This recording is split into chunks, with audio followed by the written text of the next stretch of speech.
byaliwo oba ebigenda okubaawo. Program tambula n'okumanya eggose, tambula n'okumanya ku MRU TV ne Royal FM. Tambula n'okumanya, tambula n'okumanya.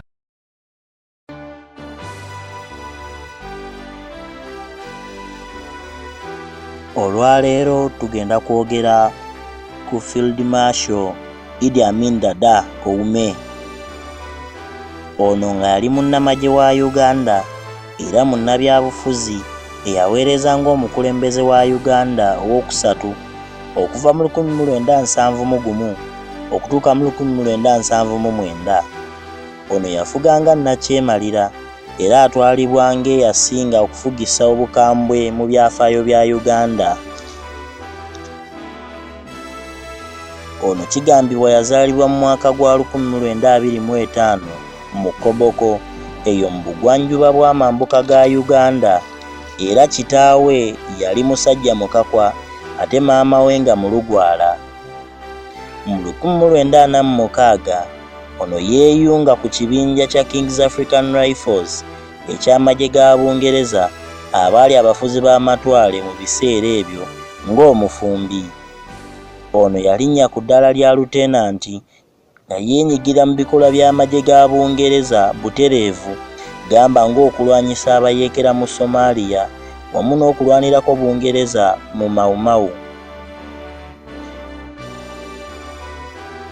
Uganda bwe yafuna obwetwaze okuva eri Abangereza mu 1962, ono yasigala mu magye era n'akuzibwa ku ddaala lya Meeja era n'alondebwa ng'omuduumizi w'amagye ga Uganda mu 1955 oluvannyuma lw'Obote okumuwolereza ku misango egyali gimuvunaanwa egy'okukukusa amasanga, zaabu n'embaawo okuva e Congo nga bali mu kulwanirako Congo olutalo lwe yalimu n'abayeekera. Kino Obote yakikola ng'ayagala Amin amuyambeko okumuggyirawo balabe be, era nga kino kyamukolera kuba mu 1966 Amin yalumba olubiri ekyaviira ku Ssekabaka Muteesa okuwaŋŋanguka era n'afiira mu buwaŋŋanguse mu Bungereza mu 1969. Wabula kino kyali kya kaseera kubanga oluvannyuma Obote yeefuulira Amin n'amukendeeza amadaala era nga tannagenda mu lukuŋŋaana e Singapore. Obote yaleka alagidde Amin akwatibwe era avunaanibwe ku misango gy'okukwata obubi ensimbi z'amagye. Naye olw'okuba nga amagye gaali gawulirira mu Amin, yatandikawo olutalo era n'awamba gavumenti ne yeerangirira ng'omukulembeze wa Uganda omuggya nga 25 January 1971. Ono ng'atuuse mu bukulembeze yasooka kukomyawo njole ya Muteesa eyali yakisiza omukono mu buwaŋŋanguse mu April 1971 era n'eziikibwa mu bitiibwa ebijjuvu.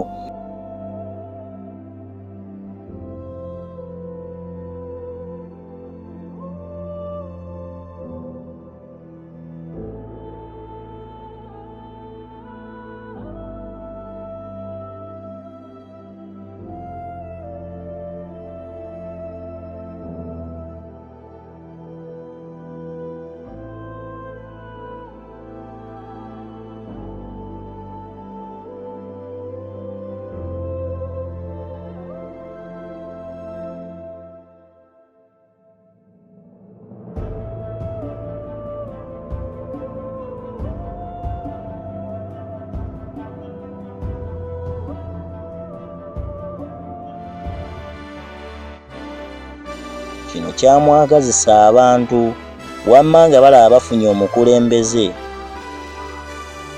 Mu bukulembeze bwa Amin yeekyusa okuva eri Abangereza olw'okuba yali ayambibwako Abayisirayiri Kano Muammar Gaddafi owa Libya, Mobutu Sese Seko wa Zabanga owa Zaire, Abarasha wamu n'obuvanjuba bwa Germany.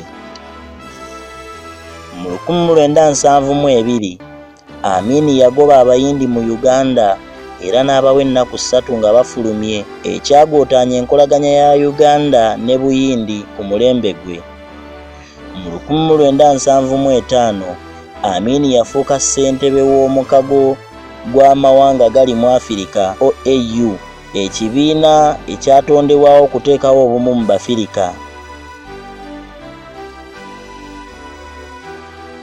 Uganda yali emu ku nsi ezaali mu mukago gw'ensi yonna ogw'okulwanirira eddembe ly'obuntu okuva mu 1977 okutuuka mu 1979, naye mu 1977 Bungereza yamenyawo enkolagana zaayo zonna ne Uganda, era Amin n'alangirira nti yali amezze Abangereza era ne yeegattako ekitiibwa kya Conqueror of the British Empire ekivvuunulwa nti ye yali omuwanguzi w'amatwale ga Bungereza. Obufuzi bwa Amin eyo mu G7 nga giggwako tebwalimu mirembe, anti mwali mujjudde okutemula abantu, naddala abakyoli n'abalango, nga bavunaanwa okukolagana n'Obote wamu n'abamuwakanyanga gamba nga Archbishop Janani Luwumu, Bendikito Kiwanuka, Joseph Mubiru, Wilson Oryema, Charles Oboth Ofumbi n'abalala, wadde nga bano baali mu gavumenti ye. Ate ekyasingira ddala okwonoona enkolagana ya Uganda n'ensi endala ye Amin okuwagira bannalukalala abaawamba ennyonyi ya Isirayiri mu kyatuumibwa Operation Entebbe, ate oluvannyuma n'alumba Tanzania ng'ayagala kugaziya Uganda mu 1978. Omukulembeze wa Tanzania ye yayisibwamu edda amaaso Amin ng'amugamba nga bwe yandibadde omukyalo omulungi singa ali mukazi, yalagira amagye ge ne galumba Uganda era ne gawamba Kampala mu 1979 ng'ali wamu n'Obote wamu ne Yoweri Kaguta Museveni.